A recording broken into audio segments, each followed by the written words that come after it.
কেমন ভয়ঙ্কর হবে সেই হাসরের দিন। হাসরের মাঠ হবে এই জমিন, হাসরের মাঠ সিরিয়ার জমিন হবে আল্লাহর বিচারালয় আদালত, অথবা মক্কার পাশে আরাফার জমিন হবে আল্লাহর আদালত। মানুষগুলো নারী আর পুরুষ সব মাঠে উলঙ্গ দাঁড়ায় যাবে।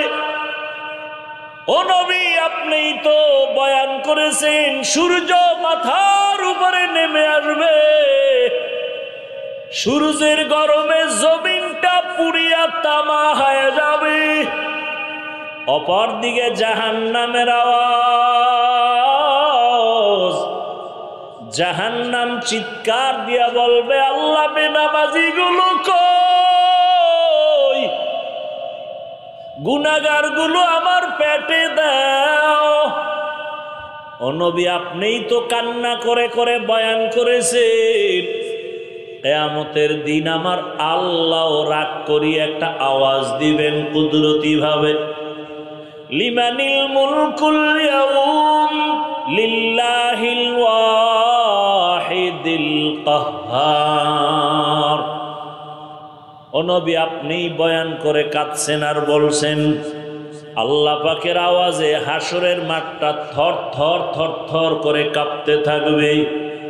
এতটাই ভয়ঙ্কর হবে যে নবীদের কোনো গুনাহ নাই, তারাও কান্না শুরু করবেন।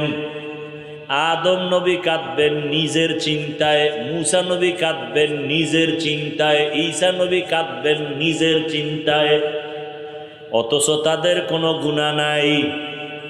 ওই কঠিন সময়ে যদি নবীরা কান্না করেন নিজের চিন্তায়, সেদিন আল্লাহ যদি ডেকে বলেন, ও আবু বকর আসো,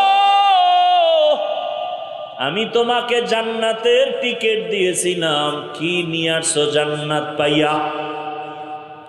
আমি যদি বলি আল্লাহর নামাজ নিয়ে আসছি, রোজা নিয়ে আসছি, যাকাত আর তেলাওয়াত, আল্লাহ যদি বলে যাও, তোমার একটা আমলও আমার পছন্দ হয় নাই, আমি যেইভাবে নামাজ পড়লে খুশি হতাম ওইভাবে তুমি নামাজ দাও নাই, যেইভাবে তেলাওয়াত করলে আমি খুশি হইতাম ওইভাবে সুন্দর তেলাওয়াত আমার।